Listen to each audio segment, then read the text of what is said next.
Hello again, everybody. This is Dan Clouser, and welcome back to the Journey of My Mother's Son podcast. Today I'm joined with authors Dave Clark and Doug Cornfield, and we're going to talk about not just a book, but really a movement that these guys have started, which is called Pulling Each Other Along. So, Dave, I'll start with you first. Tell me a little bit about, the concept behind pulling each other along. Well, Dan, the concept actually began several years ago. The story of when I was in first grade. I was not born, but I had polio at 10 months of age, and I was put in a reconstruction home, they called them then, for 11 months. When I came out, I was walking with crutches and braces, full-length leg braces. So I looked different. I was never treated differently by my family. Never felt different in my neighborhood. All the kids included me in everything we did. However, when I got to school, that all changed. And, the bullies came out. I looked different. I took more time to do things. And so therefore, I was treated different. So in first grade, the teacher announced a walking field trip to the local fire hall. It's about 5 blocks away. And she announced that trip about 2 weeks ahead. So all the kids were excited about going. They're going to miss a day of school. They're going to get outside. But for me, it was totally different. I feared that trip, and the anxiety grew every day. The trip came closer and closer. And finally, the day came, and I tried to play sick at home with my mom. And she knew me better than most people. And she said, "You're not sick. Get dressed. You're going to school. Get going." So that was out. I got to school, and I was just really trembling and really dreading the day. And I did the only thing when the teacher said, "All right, everybody, line up. We're heading out." I did the only thing I thought of in a little 6, 7-year-old brain. I went to the end of the line, and I figured that if I was at the end of the line, if they didn't look back, they wouldn't see that I was way behind them. But just as we were about to move forward, a little classmate of mine named Ernie Pound pulled this red flyer wagon up, and he said, "Dave, jump in. I brought this to school to pull you on the trip today." And that changed the whole day. It changed. I was included in the activity, found it fun to pull the wagon with Dave in it. Everybody wanted to take their turn pulling Dave in the wagon. And so it changed that whole day around. I never forgot that. And I never forgot that little act of kindness so many years ago, that I included it in a book that was written, kind of a biography book that was written about my career in baseball several years later. And Doug actually found Ernie. I never saw Ernie again after first grade. He had moved to California with his family. And unknown to me, he had moved back about maybe 30 miles from Corning, but I had no idea that he was still living there. But Doug found him. And the very first book signing I ever did, he had Ernie show up.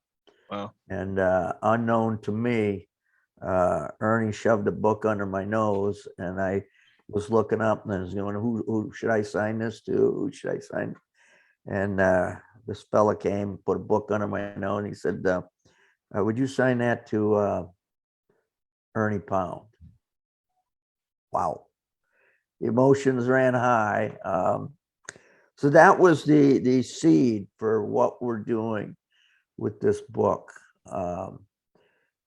People don't realize, just as we were talking offline earlier, what impact a simple little thing like a handwritten note or pulling a wagon to school to bring a classmate.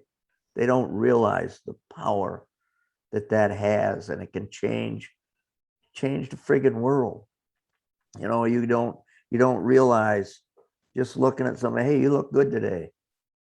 That person may be down. You don't know where that person is. And they may be down. And when you say something kind, it brings them back up. That's the premise behind this book. Is we got 31 different stories of people that have amazing backgrounds and are doing things to, as we say, make the world a more positive place. That's the long answer, Dan. I love that answer. That's great, because it is definitely something you know we need more of, and that's why when Doug reached out to me initially, we'd connected a few years ago on social media about some other stuff, um, and we both happen to know Todd as well. And the exact same day, they each reached out to me about this project, which was pretty cool because I had no idea they knew each other. So I was like, all right, this is, maybe this is a sign that this is something I need to, help pull along as well. So at that point, neither of them knew that Sandy and I had embarked on this journey of RV life. So I reached back out and I said, hey, I've been doing this podcast and I think it's a story that I'd like to help tell, and here we are. So, Doug, tell me a little bit about, your angle, as far as kind of getting behind the project and, seeing it to where we're at today. So if we go back to that book signing, I was helping Dave organize his book, not really helping him organize it, I guess a little bit, helping him get it out to some publishers, self-publish, whatever we were trying to do at the time with his book. And that's called Diamond in the Rough, the Dave Clark story, which is available on our pullingeachotheralong.com website right now if people want to grab a copy of that. But yeah, I was a financial advisor at the time at a big firm and in Corning, and I was just helping Dave. I had gotten to know Dave. I reached out to him 10 years prior to this book. I have a son who was born with neither arm developed, and his name's Gideon. He's got a slight arm about goes down about halfway down to your elbow with a couple fingers, 3 fingers, 2 function.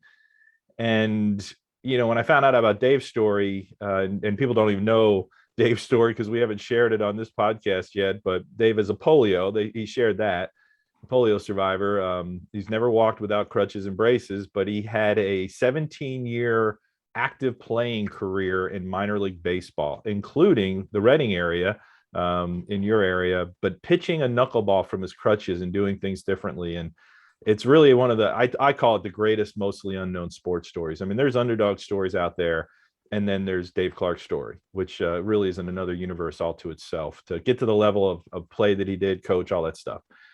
And so I'm helping Dave, kind of pushing him to put this book together.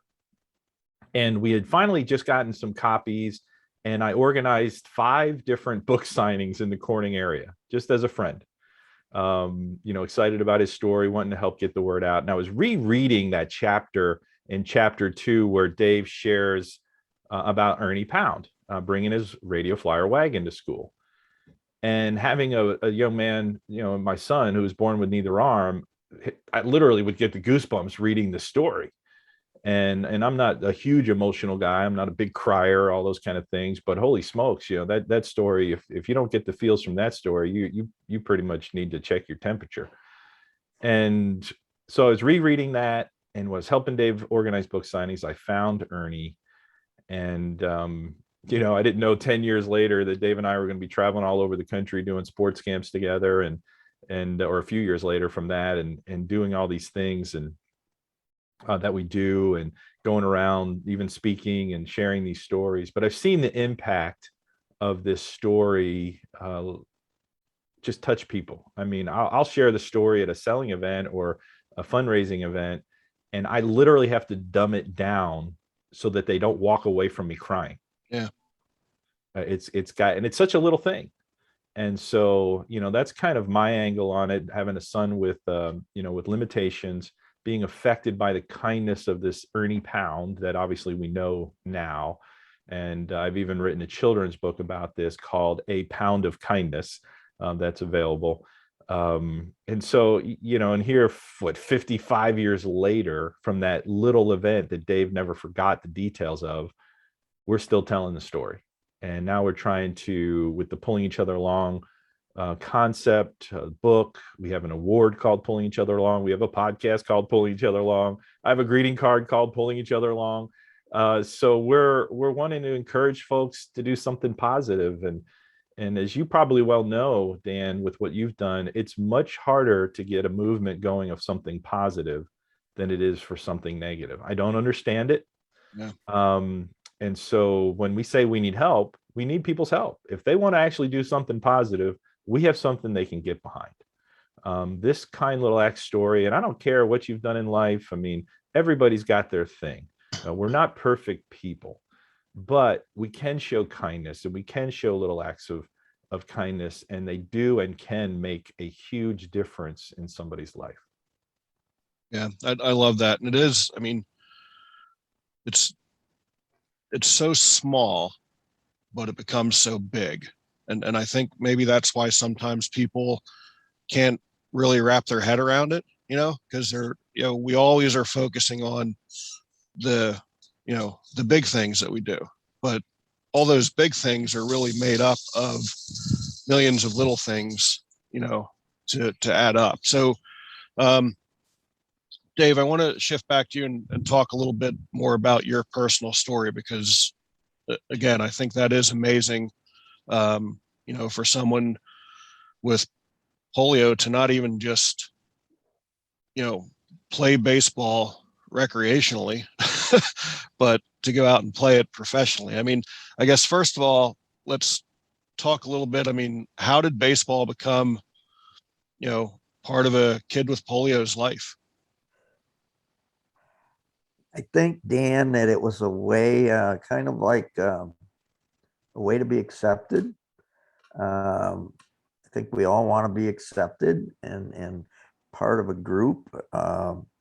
And when we played in the neighborhood, obviously, all the sports were played: baseball, football, basketball, street hockey. I wanted to be a part of that. And when I started participating, God-given gifts, I found out, even shockingly to myself, that I was able to hold my own against these kids, these so-called able-bodied kids. Now, I had to figure out how to coordinate 2 crutches, 2 leg braces, and do things a little bit differently to succeed. But I learned all that through sandlot ball. We played all the sports. We played, as I said, the basketball, the football, the hockey, the baseball.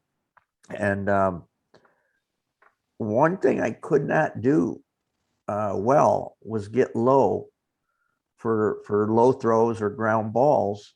I can distinctly remember this at 8 years old, because I had a locked left leg brace. I had no muscle coordination at all on my left leg. So they had to put it in a brace that was locked, which made that leg stiff. Couldn't bend it.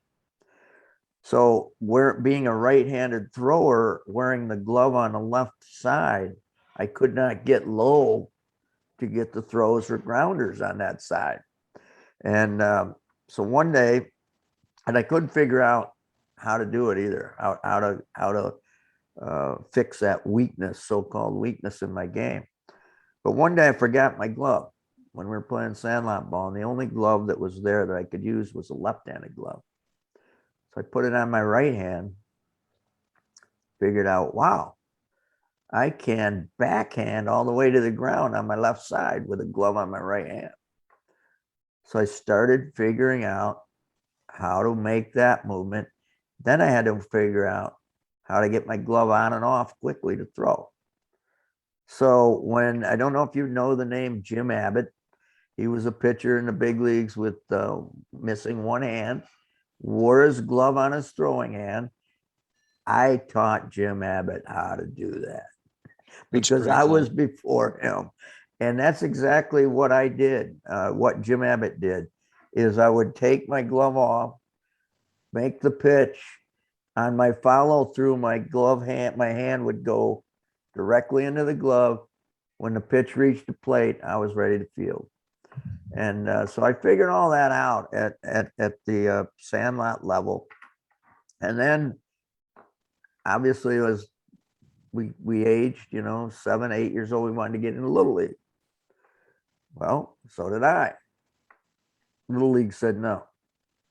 Little League told my parents, no, Dave can't play. He's going to get hurt.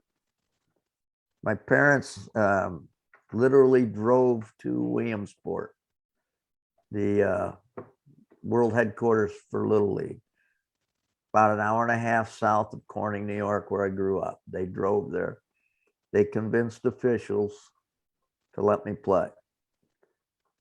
Play I did, and the rest is, I had an article here somewhere that Doug found in a paper back in 1964 that said,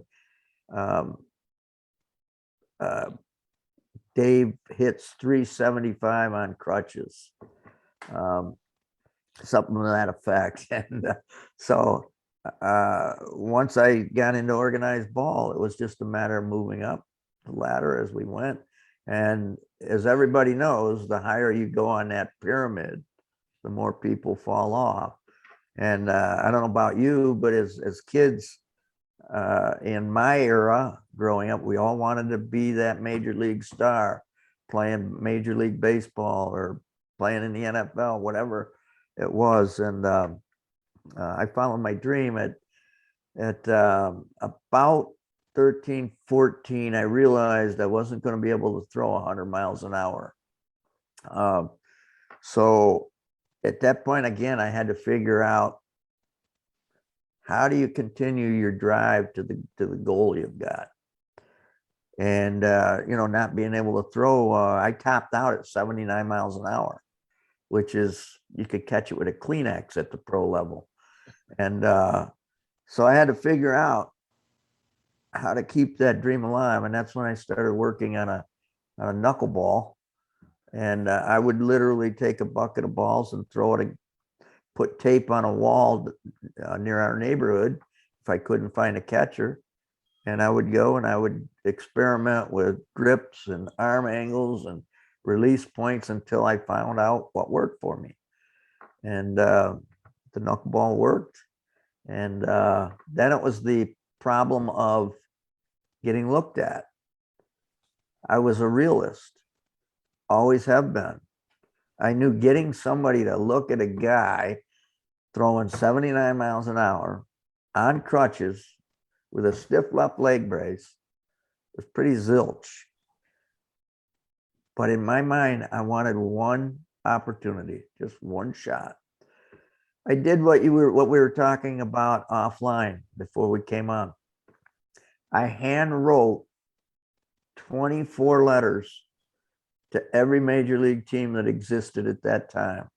There were 24 teams at that time, and I wrote each of them a handwritten letter that now I find so absurd that I can imagine what these general managers were thinking when they opened this handwritten note from a guy wanting a tryout.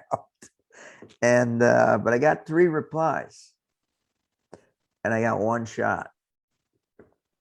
And I turned that one shot into a 40-year baseball career.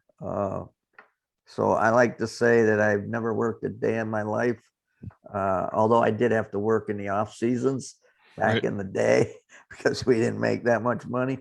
But basically, it's been a lifelong vacation.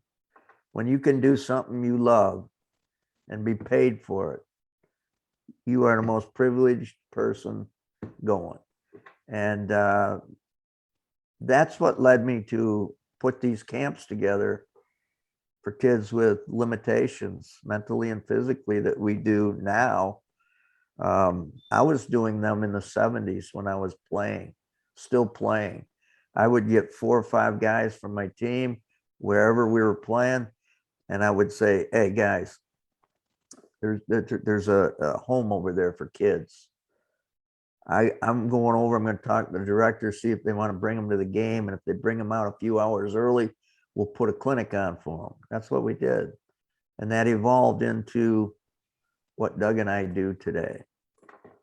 Again, long answer, Dan, but that's it. I love it. And again, something I can relate to because with my old organization back in Reading, there was a facility there called the John Paul II Center, which was a school for kids with special needs. And two times a year, we would have those kids out to our complex and play a game with them and treat them to lunch and, give them hats and gloves and announce them in the PA system and all that sort of stuff. And man, you see those kids, those kids light up, when they hear their name over the loudspeakers. So it's really cool. I mean, you were the Miracle League long before the Miracle League was a thing.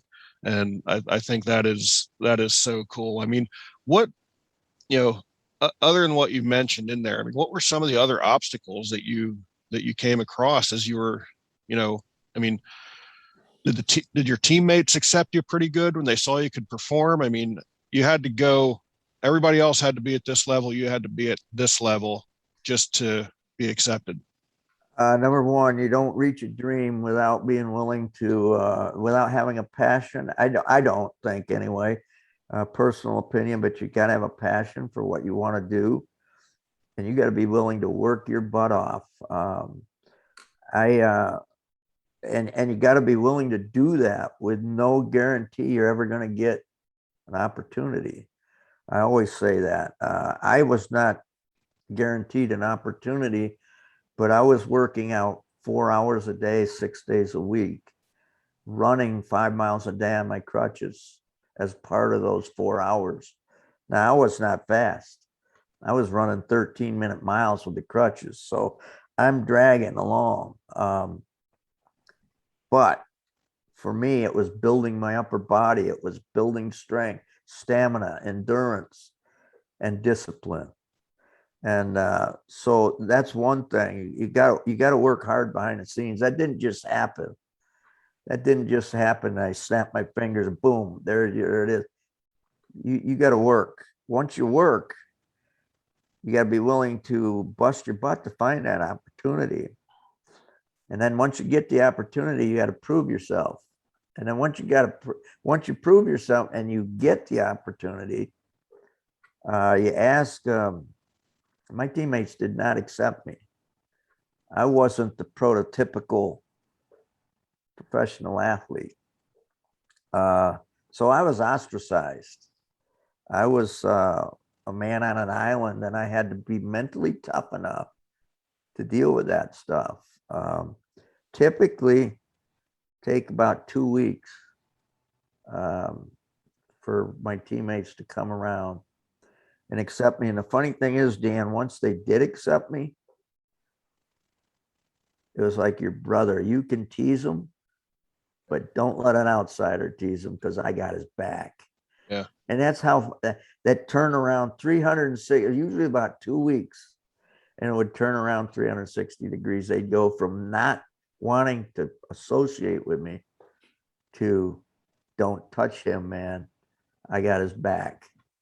There's a story. I don't know if we have time to tell it. We have time for me to tell one story. Absolutely. Go ahead. Story. This happened in my first or second year, and the DH hadn't come in yet. The designated hitter. That shows you kind of gives somebody a little bit of my inkling to my age. So the designated hitter didn't come in until 1973. And my career started in 71. So first 2 years, I had to bat as a pitcher. So we're playing this game in Hannibal, Missouri. And the game is tight in the late inning, seventh inning. And I'm pitching, and the opposing pitcher is on second base with 2 outs. And the batter gets a hit. So I've got to go back up home plate as the pitcher. I'm going to back up home plate on the throw home. And the opposing pitcher is running from second base, coming around third, coming home with the go-ahead run. Well, he happened to pass in front of me as I was running to back up to play at the plate. And I called him some names that I can't mention here on the air. I was a little bit upset that I had given up a hit and the go-ahead run was going to come around. And so I mouthed off to the guy as he ran past me. Well, I was due up first the next inning. And I thought the manager might pinch hit for me because we were now behind by a run, but he didn't. And I had to go up to the plate against this guy that I had mouthed off to. So the first pitch comes in inside high and tight, and I get out of the way of it. And ironically, the catcher was my catcher 2 weeks earlier. He had been traded. Oh, wow. And so I looked at him and I said, Bill, I said, that better been a mistake or I'm going to take this bat and put it someplace on that pitcher that he ain't going to appreciate. And he said, no, that was a mistake. That was a mistake. So the next pitch comes in, hit me right in the side of the head. I'm down and out. I was out, I don't know, short period. I was knocked out, maybe 5 seconds. But when I got up laying in the dirt at home plate, there was a brawl going on, a massive brawl. They had this pitcher down, beating the, and I said that I smiled as I was laying in the dirt, say my teammates got my back. So that is so cool. That is so cool. So with the book, what can people do to get involved in this? I mean, I think hearing your story, if that's not inspiration enough, I mean, what, we're in the midst of a campaign here. I mean, tell me a little bit about what people can do to help, and again, it's really more than a book. It's really a movement. So, what do you guys need right now? So let me answer that one. Yeah, let me answer that one. So we have a campaign, and we had an initial goal of $12,000 just to kind of help us get some marketing money, get some books printed. But really, that's like a low goal. You know from working in business, 12,000 you can chew that up, spit it up like gum, and it's gone. But it's still a huge help, and we already hit that goal. But we have probably by the time folks hear this broadcast about a week left. They can go to pullingeachatheralong.com, check out our website. You can actually still download, and we'll keep this up, a free copy of the foreword. And it's written by somebody that probably people know. Terry Bradshaw helped us with the foreword as just somebody that's a part and helping us with this movement. But we need help. You can pre-order the book. You can get all sorts of perks. Rocky Blyer is a part of this. For those that would know Rocky Blyer, he's actually chapter 2 after Dave Clark's chapter. But these stories are written not from a perspective of, oh, how great Dave Clark is and how great Rocky Blyer is and Audie Angel and Dave Stevens and all of the different folks that are involved in our chapters. However, it's people like Dave Clark, Rocky Blyer, Audie Angel, all of these folks talking about what pulled them along in their journey. And it's different things for different ones of these folks. There's a lot of sports people involved in our book, but we also have a budding country star songwriter, singer-songwriter, Ava Page, that's a part of this. And she just dealt with cancer and still actually dealing with it. But she's just a beautiful artist. And so she talks about how the community of Nashville pulled her along. So you have all these stories of inspiration. But as far as what we have to offer right now is a beautiful book, 31 chapters. And they can help us by pre-ordering and get some really, really nice things. But one of the things that I'm kind of most excited about, Dan, is a greeting card that I developed. Dave Clark writes letters. He still writes them by hand. I get them. I usually get them a week after we'd already talked about all the things he has in a letter. But I get these letters that he hand writes, and people get these letters. They cherish them. And we've developed a card. And for those that are on the YouTube, I don't know, they might be able to see this card here a little bit. It's a thank you card. It's very simple, but it just simply says in the front, it says, thank you, you pulled me along. And then it says, thank you for pulling me along. You've been an incredible source of encouragement during my life, and I just wanted you to know. And then it's got a little picture of Dave being pulled in the wagon from the children's book. And that card is meant for people to acquire and send to the people that pulled them along in their life, and be that encouragement for those people. But to share these stories, to know these stories, to find out, there's a story like Dave Clark, who got pulled in the wagon by his first grade classmate. We're still talking about it. Be reminded, because we all need to be reminded of these things. And we're trying to do something that's positive. There's people on all sides of the political spectrum involved in this book. It's not political. It's not really religious. It's a matter of, we're focusing on positive things in this world, trying to bring people together in a divided world, focusing on things of human kindness and goodness that are out there, and expressing it, not just holding it in, but go back to that first grade teacher, go back to that classmate, go back to that family member, and let them know, you know what, you pulled me along and I really appreciate it. And you might not even know how much it meant. Yeah. Yeah. I think that's huge. And I love the fact that, it proves that it doesn't matter, how famous or non-famous you are. We all need someone to help pull us along, regardless of what level of, celebrity we've made it to. And I think that's why this is really such a universal movement, because it applies to everyone. We have all been in a position where someone has had to come along and, pull us along. Right. It takes a village, whether you're a kid or an adult. It still takes a village, and you need to, be able to surround yourself with, people who are a positive influence, who are willing to reach out. And I think it is so important to let those people know that what they did for you was helpful. I told you guys before we started recording, one of the things my wife and I do is we, send postcards to people. And, sometimes it's just a, little, hey, here's where we're at. Other times it's a little bit more inspirational. But, we had a friend of ours who's dealing with some issues right now, and we were in Sedona, and she wanted us to, light a candle for her in the, the chapel of the mountain there in Sedona. And, just us doing that for her made such a huge impact on her and her husband. So, those little things go a really long way in, helping people, for sure. So I think that kind of, is a perfect segue into, my final question. But before I get to, is there anything that we didn't cover that you guys want to get out there for my listeners to hear before I get to my final questions for you guys?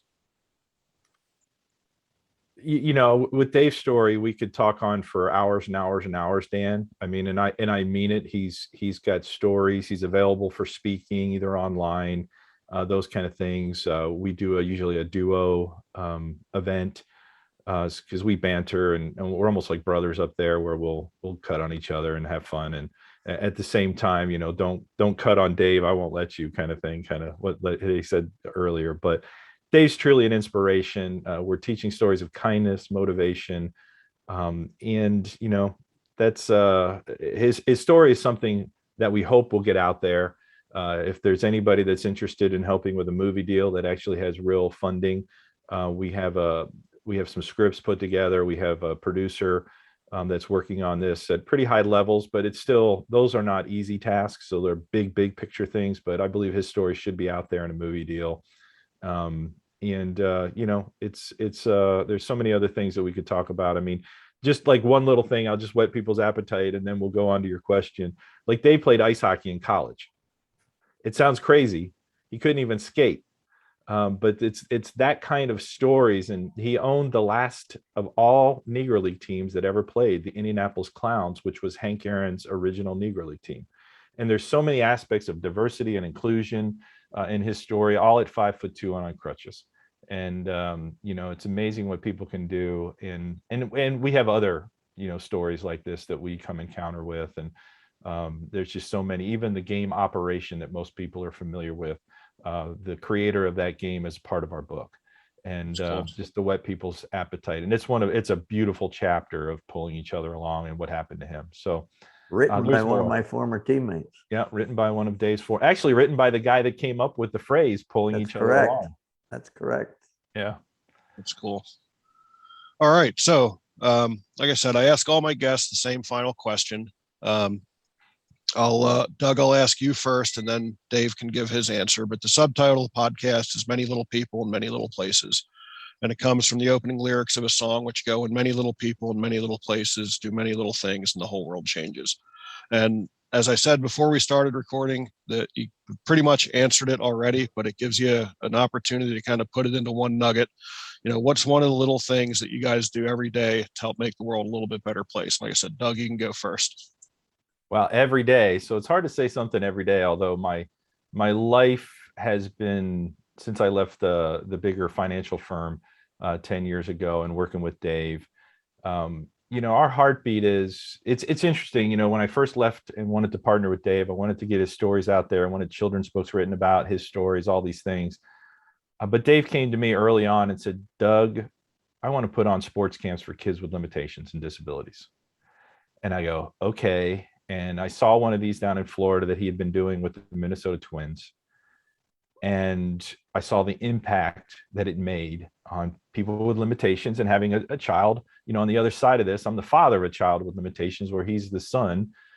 And I saw the impact. And so literally, probably, and Dave will attest, every day, and I mean every day, we're either raising money, raising awareness, putting together the events, meeting with professional teams, speaking, sharing, having art fundraisers, writing children's books, writing books like Pulling Each Other Along, getting the word out there.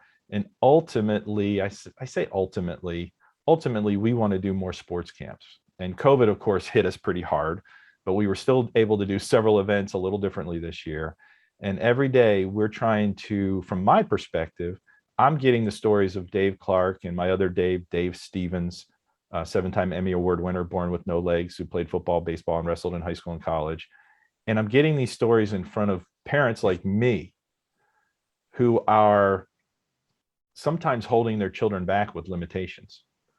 And when Dave come in and they say, "You know what? I had limitations. I had to think differently. But just because your child is right now seemingly not going to succeed in life, don't hold them back." And it's one thing for me to say that, but it's my part to get Dave in front of those people and say that.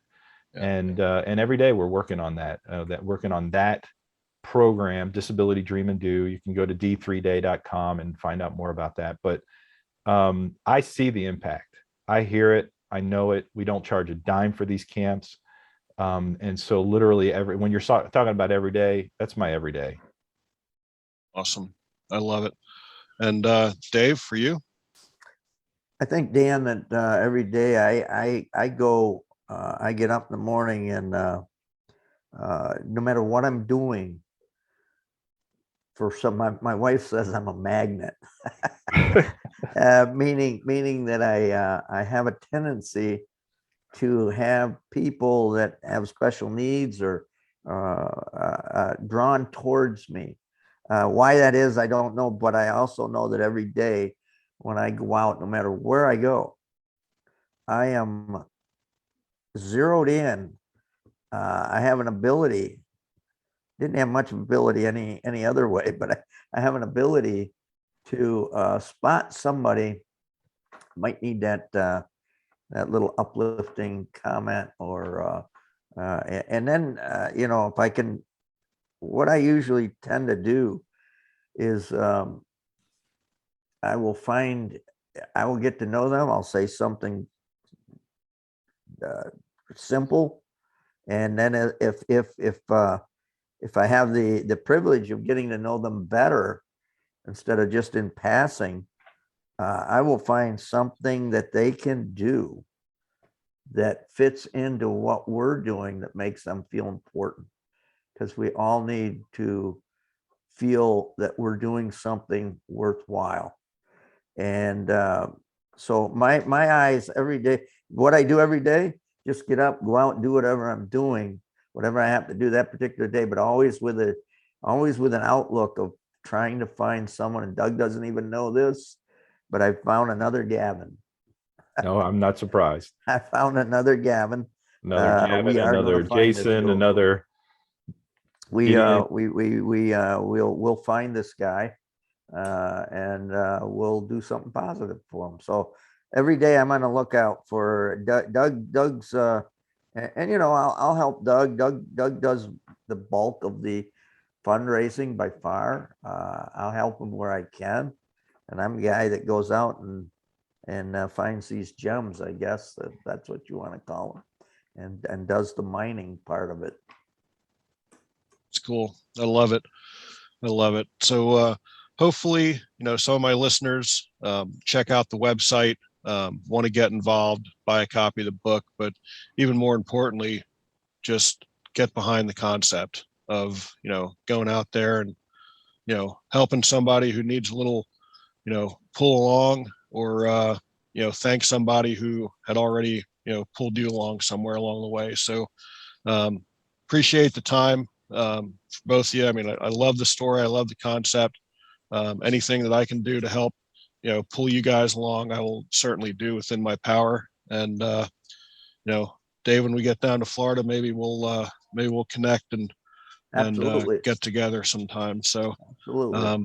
And if there's a time, and we're traveling around, so guys, don't hesitate to ask for help. If you guys decide you're doing a camp somewhere, and who knows, maybe we'll actually be in the area for that. You never know. So don't hesitate to reach out, and maybe it'll work out that we're close by, because I know my time with helping those kids, it was definitely rewarding. So it's definitely something I would offer my assistance to. So that's great. Doug, one last time, give the website for people to check out and how they can get involved one last time before we sign off.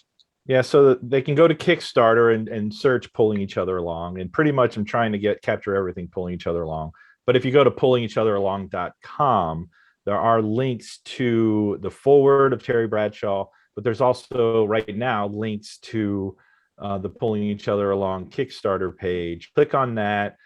You can contribute as little as you want, but we have some really nice, there's actually one still Rocky Bleier package together that includes a Rocky Bleier signed jersey, but you can get greeting cards, you can get a signed book, there's other options. So any of those options, even if it's just a $5 contribution for a greeting card, is wonderful. Actually, the more hits we get, the better our analytics go, and then more people see it and all those kind of things. So don't belittle a small contribution. Those things actually mean a lot too. Pullingeachatheralong.com. All right. Again, guys, thanks a lot for taking the time. And for those out there listening, be sure to check out my blogs and other podcasts at danclouser.com. Guys, thanks again. Thank you, man. Thanks for having us.